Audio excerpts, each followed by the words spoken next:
everyone. I'm Elena Armijo, and I'm the founder of the C-Suite Collective. This is a company I created for executive leadership coaching and wellness that supports C-suite executives, entrepreneurs, and founders. Now, more than ever, businesses are running faster and with fewer resources. Burnout, overwhelm, disconnection, and disillusionment are the new norm for teams struggling with an old paradigm. At the C-Suite Collective, we believe deeply that providing massive support for your teams through executive coaching and holistic practices will create an inclusive culture, higher levels of performance, sustainable change, and the organizational impact you desire. You can find us at the c-suitecollective.com. Why is being authentic good for business? We'll look at that in the coaching tip for the week. And today in our interview segment, we have Antoni Mendezona and Max Potter, who are co-founders of Digitelle, a digital marketing company for independent creatives and nonprofits in the performing arts. I adored this conversation with these women. What I love the most is how they are two powerful performers in the world who have taken all of their expertise in marketing, social media, strategy, and are now helping other performing artists and people in nonprofit organizations get their message and their brand out into the world in an authentic and creative way. I hope you enjoy the episode today. And remember, something powerful resides within you. I'm here to support you in seeing it and creating it. So why is being authentic good for business? I have worked with many clients where we've talked about authenticity as a way back into yourself and belonging to yourself. But rarely is the correlation made between authenticity and business return of investment. So there are three areas that I want to highlight that I speak to my clients about all the time. The first is that it builds trust and credibility when you're authentic. So when we're coming from a place of being authentic or finding our true voice in the world, how we really feel about something, what feedback we have to share, where we're holding back because we might be nervous or afraid of the outcome of whatever we have to say, we are creating a space between our coworkers, our colleagues, our teams, or the people that we're leading.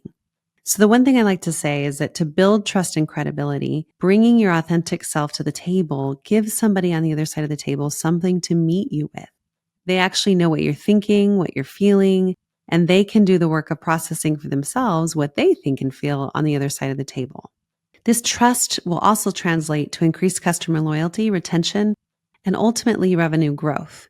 Because at the foundation of every business, we want to see what trust and credibility will bring to our product or our offerings. Or as a founder, I'm looking at the relationship to my clients. What is the relationship built in? The second piece here is that it differentiates your brand. So everybody out there in the world is selling something. Everybody out there in the world is trying to create connection on teams or from a leadership perspective, leading people to new ways and new styles of creativity and innovation, which is point number 3. But before we go there, authenticity is going to set you apart from others in your industry. So by being unapologetically yourself, you create a unique brand identity that resonates with your target audience. And I really love in this episode that you're about to listen to where Antoni and Max point that out and give you tangible ways that looks. The third thing that you heard me already speak to is that it fosters innovation and creativity. When we are fully ourselves, when we are present in our ideas and our thoughts and are grounded in our bodies, there is more that bubbles to the surface in innovation and creativity. To me, as a business owner and a founder, I'm always going to be looking at ways to bring creativity to the space because this is where the magic lives. The magic of community coming together to create new things that have never been thought of before. The magic of hearts and brains in one room. Again, not only building on trust and solid brand, but creativity and innovation that will then move the business forward to new levels and new service in the world. Thank you both so much for being here. I love both of you actually. And this is going to be funny to the listeners because Antoni and I have been friends for over 20 years. So I always like to think about the very first time I met the people that I'm speaking to. And I cannot for the life of me, I think it was in Di Capo Opera that I met Antoni. Yes. Okay, many, many, many years ago. I can't remember the first moment because we've been friends for so freaking long, but I can remember the moment I fell in love with her. And I remember, Antoni, we were in the dressing room, this crazy back room with mirrors on the walls. And, like we were in a closet, everybody trying to do their makeup at once for the show. And I just remember looking over, and you were so blunt and real. And you were the only person in the room at the time being real. And I remember thinking, I like her. I want to be her friend. She's the one I'm going to find. And that was like back in 2007. That was so long ago. But Yeah, it was a long time ago. yeah, I fell in love with your fire, and we have been deep, deep friends ever since, which I'm sure we'll talk a little bit about.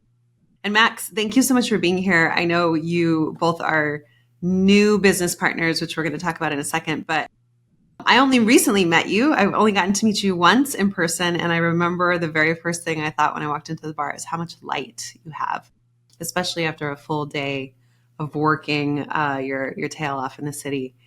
And just thinking how fresh your energy is and how inspired I am that you are changing the industry in the opera world. So welcome to you both. Thanks for being here. Oh, thanks for having us, Elena. It's really exciting to be here with you because the work that you do is instrumental, and you have been making leaps and bounds and change in across industries. So it really is an honor, aside from being one of your best friends, but also you are very inspirational in the business world and in the heart world. So thank you for having us, really. Thank you both for being here. Well, I just want to start out by hearing a little bit of your stories. So, Max, let's start with you. What's your story? How'd you get into singing, and what makes you interested in being an entrepreneur and founder at this point? Well, I grew up singing with my dad in bars. He is a jazz guitarist and songwriter. And so that's kind of how I ended up in music. It was like inevitable, I guess, genetic.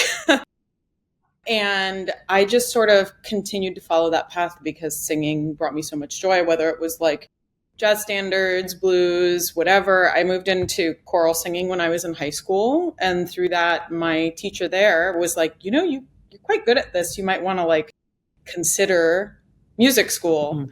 And I just sort of fell in love with the art form because of the poetry and the history, like all of the things all of us nerds always say that make us just fall in love with classical music. And my dad also was a small business owner. So I grew up with a business mentor, essentially, without really meaning to have one. And I feel like a lot of the things I feel like I just intuitively know about business come from the fact that I grew up watching someone build a small business my entire life. And it's become a major component in how I not only think about presenting myself as an artist, but now how I run Digitelle with Antoni. It kind of just seemed like the natural fit. We saw a space in our industry of classical music where people really needed this knowledge, and they were coming to us with questions all the time. And we were like, what if, when we answered these questions, we could help a bunch of people at once instead of one person at a time? And so that's sort of where the seeds of Digitelle were planted. Oh my goodness. I'm excited to get more into this. Thanks for sharing your story. I love hearing where the seeds emerge. So thanks for the background, especially with your dad. Super cool. Mm-hmm. Antoni, what about you? What's your story? Well, music was always a part of my life. I think that's a story of every musician, right? But not traditionally, not classically in the sense. I was born and raised in the Philippines, and music is a huge part of our culture. But I didn't like classical music at all. I love musicals, of course. Miss Saigon is a huge hit with us Filipinos. I always kind of resented taking lessons because I didn't like my teachers. But when we emigrated from the Philippines to the United States with my family, I was deeply depressed, and music became my lifeline. Mm-hmm. No joke. I was thrown into choir because I had all of this free time, and I was like, sure, I'll take choir and band because I play the piano or whatever. And I joined choir, and my world was just like uplifted because my feelings were accessed through a discipline. Mm-hmm. And so I became obsessed with it, like absolutely obsessed with it. Choral music, anything that I could think of. And so it made sense that I would major in music. And I originally wanted to do music education, which I did not do. I quickly fell in love with opera. My voice teacher took me to the San Francisco Opera, and I saw La Boheme, of course, and my jaw dropped. I was in love, enamored, flabbergasted. Like I couldn't breathe. It was incredible. And so then I found my journey through that as an opera singer, and I met you, and I met some incredible people who were just as passionate as I was. And then I found myself at a crossroads being interested in marketing as well, doing 20 million side jobs, side hustles while you're trying to live in New York City and sing at the same time. And I found this creative niche where I could still be creative and be strategic and use my brains. And it wasn't singing, and it was in social media. Mm. And I remember, Elena, you were always pushing me to start my own thing.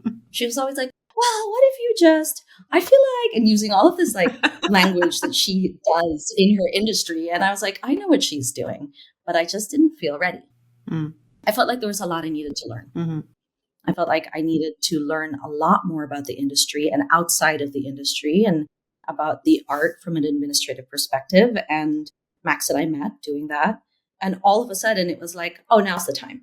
Mm. Now I have this, the opportunity presented itself where, as Max said, a lot of people started asking us questions individually for, expertise in social media, in digital marketing, strategy, and all of that.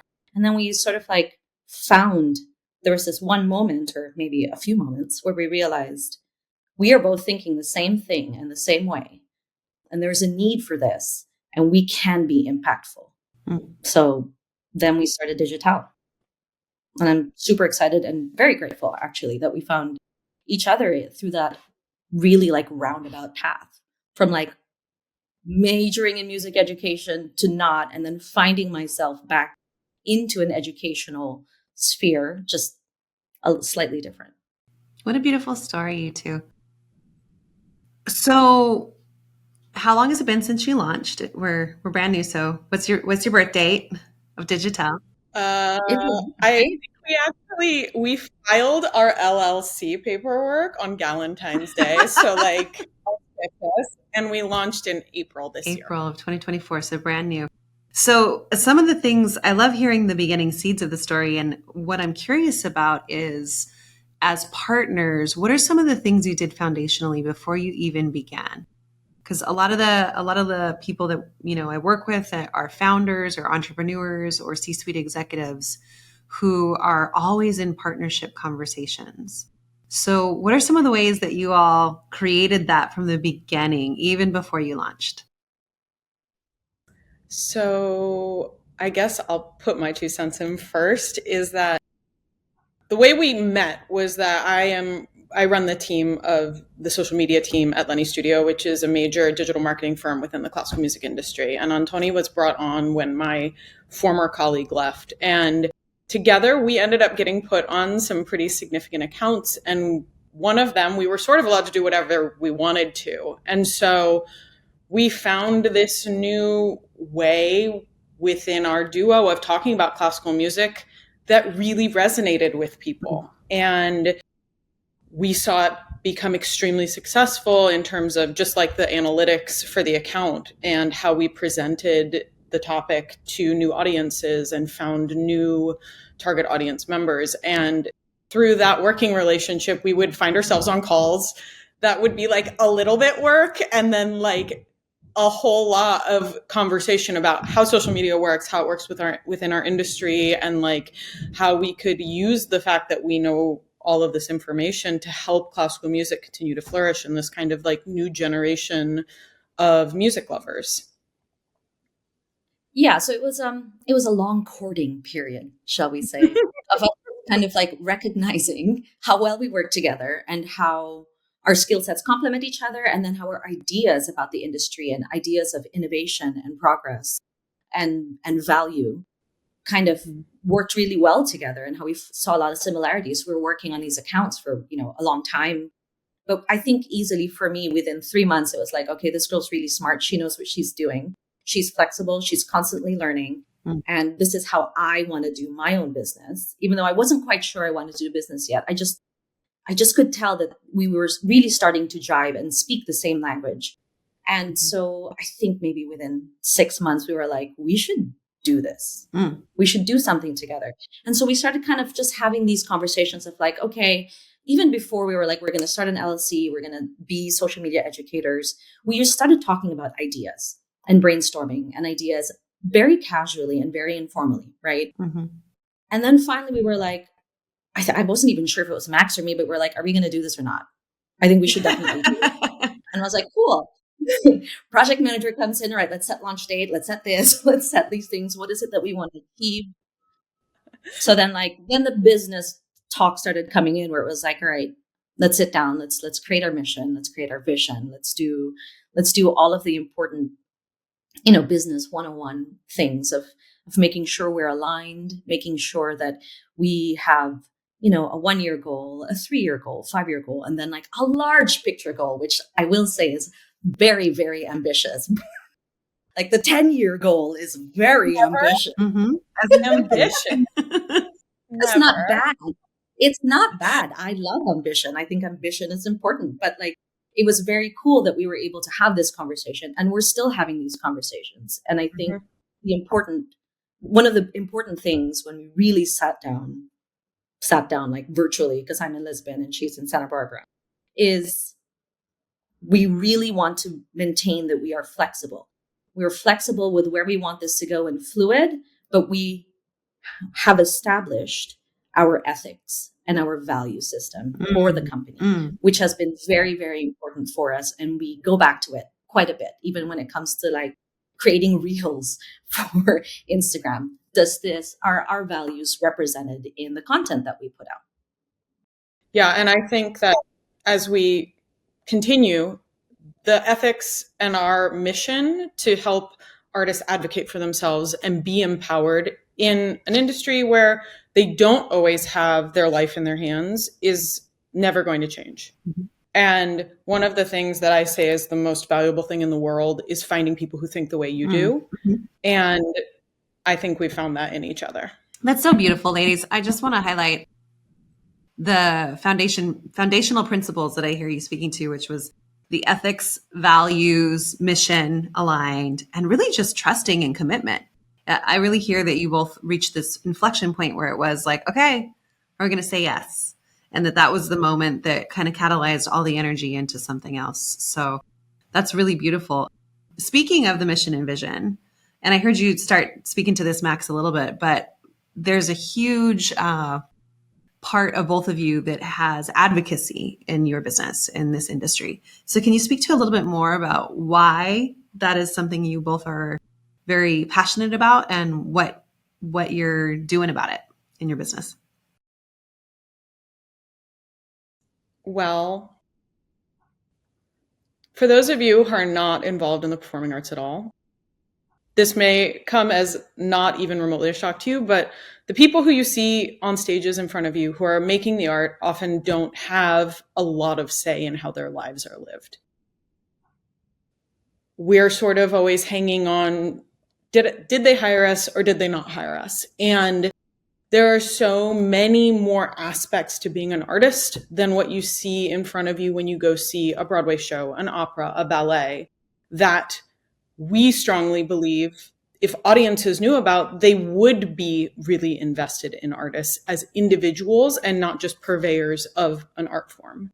And taking back that narrative, especially because artists are sort of always living in this fear of being judged space, giving people a space where they say, actually, this is who I am and I'm not ashamed of it and I'm going to share it with you. And if you like it, amazing, like join my army. And if you don't like it, then like there's someone else out there for you.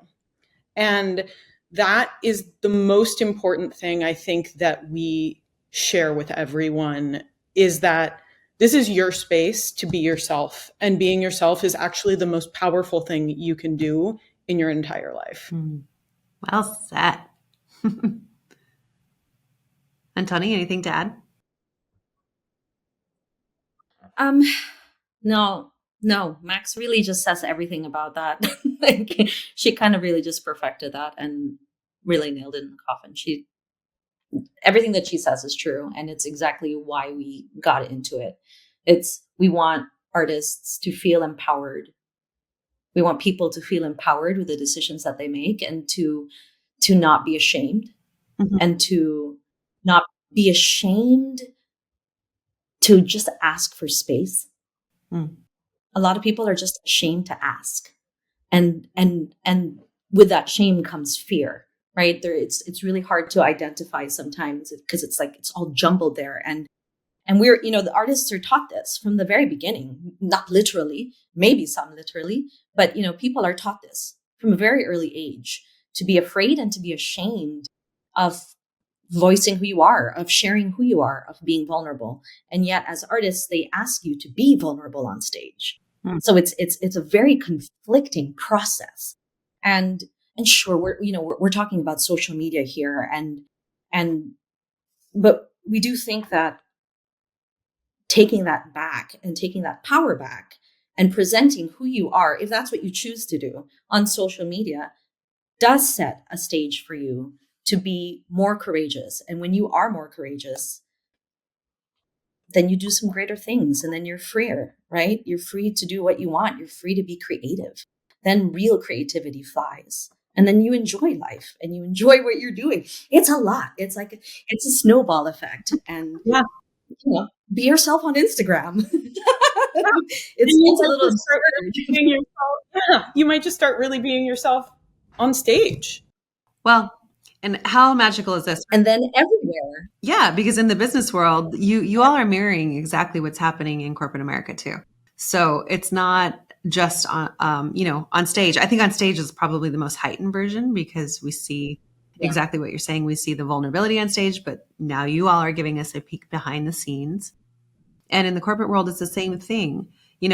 Asking employees or managers or leaders to be vulnerable, but not necessarily creating containers or policies or ways for them to be protected by being vulnerable. And so therefore creativity and innovation go way, way, way down. And so what I really love about the advocacy and the belonging piece that I'm hearing you both speak to is that there's also, this is the first time in the music industry I've heard a business case attached to it. So I just want to say bravi to both of you in terms of like, let's give audience members a peek into what's really going on. Because this is also something that we're tracking in the business world is belonging and inclusion with business ROI. Because, we're finally at a point where people are like, look, the heart case is great, right? We want people to have advocacy. We want them to be seen in the world. We want them to belong. And if I can't make a business case for it, then I can't convince everybody on my team, right? Or my people to get behind this mission and vision. So can you tell me more about what you both are hoping to see change in the audience of the classical arts world through your work and advocacy that would actually create more business? Yes. And a part of what we do at Digitelle is not just for the artists, but it's also for organizations within the arts, right? So it's sort of like twofold here, two-pronged, where we want to provide a space for artists, but also we want to help organizations, nonprofits, so usually nonprofits, but organizations in the performing arts understand that this is how you retain your audience. This is how you gain an audience, and this is how you keep them, by making it be human-centric, right? By making it be about the humans, about the artists, but also about the audiences. And the audiences are attracted and they want real human vulnerable experiences. So those are one of the things that we are trying to help as well, is to train organizations, train their staff to change their strategy, right? That this is how you retain your business. This is how the art form will continue from a business perspective, right? Because then now we're going to bring in the whole marketing strategy and the digital marketing strategy into the sphere, driven by, as you say, the heart, by the human experience, yet backed up by data, right? This is what people want right now. This is what people are craving right now, is the realness and the human experience through vulnerability and truth. 100%. And the other part of this is, if we can get all aspects of our industry out of the scarcity mindset that is like just plaguing the arts, suddenly the fear goes away and the shame goes away, and we have real interactions between companies and artists and managers and artists that create art that connects to people, as opposed to, well, we're really scared that this isn't going to sell, so we're going to make decisions that benefit us, instead of going, well, what benefits our audience? Because if the audience feels invested in, and they make a personal connection with you, whether you're an artist or whether you're an organization, they're not going to go anywhere. But if they feel like there's no personal investment in them on your side as an organization, then they can take it or leave it. Like, why wouldn't they go see, if you're an opera company, then like, why wouldn't they go to the symphony instead? Why wouldn't they go to the ballet instead? Why wouldn't they just go see a movie? Mm-hmm. Right? But if they feel like they're there and they're your champion because you are invested in what they care about, well, that's a very different dynamic with your audience, centering them at the equation than centering yourself at the equation. Oh, there's some life quotes right there. Very cool. Very cool. Well, what would you say to leaders in the world right now who are looking to take the same journey you all are, with maybe a different business, not your business per se, but the same mission, the same vision, the same values? What would you say to them right now when it might feel a little tough, right? Especially in the US market with the elections going on, and even in the world, there's over 60 elections going on right now at one time. So what would you say to those leaders who are feeling nervous to double down on belonging and inclusion and advocacy? Well, I would say you're never going to go wrong asking how you can serve your audience or your customer better than worrying about how you're best serving yourself. And the second thing I would say is, don't cut your marketing budget. If you are selling something, I don't care if it's a coffee cup, I don't care if it's opera, I don't care if it's, diapers. If you have a thing to sell and you really believe in it, how are people going to know that they should be buying it if you're not telling them about it? So if you're getting nervous about it and not telling them about it with your real voice, right? Mm-hmm. And not telling them with your real voice and telling them what makes them feel better about it, or what resonates with them. Mm-hmm. You can't be tone deaf. You have to be plugged in all the time with who you're trying to reach and who you're trying to change and help. Sorry, Max, I didn't mean to No, because we're both excited about this. And going off of that, ask yourself if you're actually doing community listening with your target audience and with your demographic that, if you're selling a product, what are they worried about? And what does your product solve for them so that they don't have to worry about that, right? Because we're all in a state of constant worry right now because there's just so much going on in the world. And if your ethics align with your client's ethics, and if you can help make one part of their life simpler, then you're actually doing them a service by telling them about what you do. So in a market where things are a little scary and you're like, oh, we got to cut this, don't cut your marketing budget, because it's your front line to the people who are going to keep your company going regardless of what you do. Wow. And I will say, speaking about the marketing budget and people being afraid about the political environment and just the climate in general, right? Is if you feel like the only way for you to save money is to cut your marketing budget, then that means that marketing strategy does not resonate with you, that there's something going on there, right? You have to absolutely believe it, because it has to come from your values, right? It has to come from your company's values, your ethics, what your vision is. If you feel like, oh, we got to cut this marketing, that means that there is a massive disconnect here, right? And so you got to go back to the drawing board and say, all right, I don't have very much money for a marketing budget. I don't feel like this works for me and for the company.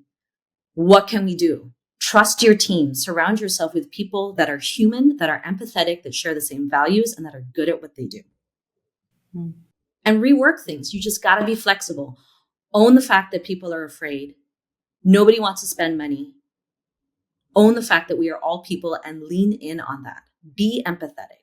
Show the human side. This is what people need right now. This time right now is so oversaturated with so much information, scary information. If you feel like that doesn't resonate with your audience, then pivot and show them something that's more uplifting instead of scary, right? See if that works. Yeah, Find that was what one. works in people. Yeah. And like Antoni is saying, don't be afraid to change what you've been doing. Like if it's not working, sit down and figure out why it's not working and adjust your strategy. And, look at how your brand is presented. One of the things that when we go through building brand kits for artists and organizations that we always factor in is, what is your mission and vision? Mm-hmm. Because if that's not at the center of what your brand is, then like you don't have an audience that is emotionally invested in whatever it is you're trying to give them. Well said. Well said. Okay, ladies. So where can people find you? Where should they reach out to you if they've got more questions, if they're curious, if they're like, oh my gosh, I want some of that? Where can they find you? Well, you can find us at digitelleco.com. That's digitelleleco.com. And you can find us at Digitelle on all social media platforms. Awesome. And for parting words from you both, I always like to ask, if you had a megaphone for this next year, leading people into the next year, what would be the one thing you leave them with? Either advice or encouragement or even anything that's humorous, anything you want for the next year. What would you say to people?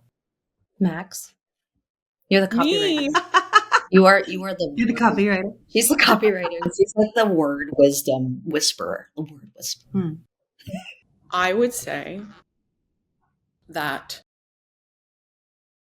it is never a waste of time discovering who you are and learning to share that with people boldly. And it's never a waste of time to learn a new skill or mine your process. And if you're afraid of sharing that with people, I would dig into why. Because one of the biggest things, and obviously we come from a perspective of social media, that I can say is that with social media kind of being a toxic place, ask yourself what it would be like if those of us who are afraid to show who we are, who are usually the most empathetic, supportive people on the planet, filled that space with our creativity and our positivity, and how that would change actually what the social media space is. So go forth and create things that help your industry and help your world and help you find you even more deeply than you already have. Beautiful. Antoni? That was really good, Max. That was really good. That was really good. Thanks.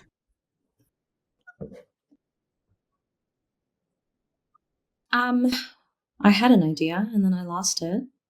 But if you ever find yourself lost or afraid to share your work for whatever reason, just go back to the self. Go back to yourself. And just do some self scanning, right? Go back and say, why am I doing this? Do I love this? Does it make the world slightly better? No. If it doesn't, is that okay? Are you happy with that?